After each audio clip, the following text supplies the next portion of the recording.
कुछ विद्वान मानते हैं कि देवव्रत यानी भीष्म को महाभारत का खलनायक माना जाना चाहिए। भीष्म ने अंबा, अंबिका और अंबालिका की भावनाओं को कुचलकर जो कार्य किया वह अमानवीय था। भीष्म ने ऐसे कई अपराध किए जो किसी भी तरह से धर्म द्वारा उचित नहीं थे। इसलिए कहा जाता है कि वे अधर्म के साथ होने के कारण आदर्श चरित्र नहीं हो सकते। भीष्म अपने पिछले जन्म में एक वसु थे और एक सांप के चलते उन्हें इस जन्म में मनुष्य बनकर कष्ट झेलना पड़ा। 8 वसु भाइयों में से एक द्यू नामक वसु ने एक बार वशिष्ठ ऋषि की कामधेनु का हरण कर लिया। इससे वशिष्ठ ऋषि ने द्यू से कहा कि ऐसा काम तो मनुष्य करते हैं, इसलिए तुम 8 वसु मनुष्य हो जाओ। यह सुनकर वसुओं ने घबराकर वशिष्ठ जी की प्रार्थना की तो उन्होंने कहा कि अन्य वसु तो वर्ष का अंत होने पर मेरे सांप से छुटकारा पा जाएंगे, लेकिन इस द्यू को अपनी करनी का फल भोगने के लिए एक जन्म तक मनुष्य बनकर भोगना पड़ेगा। यही द्यू बाद में गंगा की कोख से देवव्रत के रूप में जन्मे और यही देवव्रत आगे चलकर भीष्म पितामह कहलाए। शांतनु सत्यवती के रूप और सौंदर्य से मुग्ध होकर उससे प्यार करने लगे थे और वे उससे विवाह करना चाहते, लेकिन सत्यवती ने उनके समक्ष ऐसी शर्त रख दी कि जिससे कि वे उस शर्त को पूरा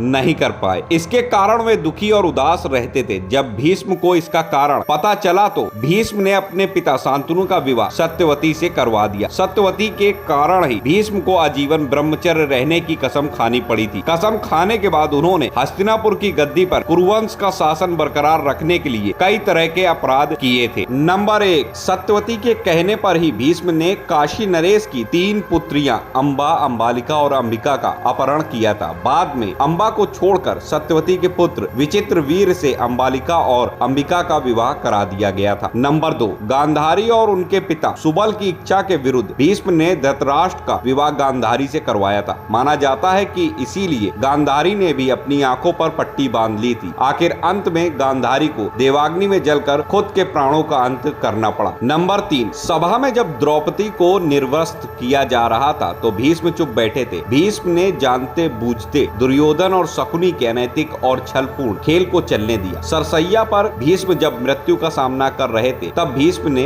द्रौपदी से इसके लिए क्षमा भी मांगी थी। नंबर 4, जब कौरवों की सेना जीत रही थी ऐसे में भीष्म ने ऐन वक्त पर पांडवों को अपनी मृत्यु का राज बताकर कौरवों के साथ धोखा किया था। भीष्म ने सरसैया पर लेटे हुए भगवान श्री कृष्ण से पूछा कि हे कृष्ण, मेरे ये कौन से कर्मों का फल है जो मुझे बाणों की सैया मिली। तब श्री कृष्ण ने कहा, पितामह, आप अपने पिछले 101वें जन्म में जब आप एक राजकुमार थे तब आप एक दिन शिकार पर निकले थे। उस वक्त एक कर्णकैटा एक वृक्ष से नीचे गिरकर आपके घोड़े के अग्रभाग पर बैठ गया था। भीष्म ने अपने बाण से उसे उठाकर अपनी पीठ के पीछे फेंक दिया। उस समय वह बेरिया के पेड़ पर जा गिरा और बेरिया के कांटे उसकी पीठ में धंस गए। करकैटा जितनी निकलने की प्रयास करता था उतना ही कांटे उसकी पीठ में चुभ जाते थे और इस प्रकार करकैटा 18 दिन जीवित रहा और यही ईश्वर से प्रार्थना करता रहा कि हे भगवान, यह युवराज जिस तरह से मैं तड़प रहा हूँ, जिस तरह मेरी तड़प कर मृत्यु हो रही है, इस युवराज को भी ऐसे ही तड़प तड़प कर मृत्यु प्राप्त हो। अपने अगले पिछले जन्म में भीष्म द्वारा इतने पाप करने के बाद भी भीष्म को किसी भी तरह से खलनायक नहीं माना जा सकता, क्योंकि भीष्म ने जो भी किया वह हस्तिनापुर के सिंहासन की रक्षा और कुरुवंश को बचाने के लिए किया था। तो फिर महाभारत का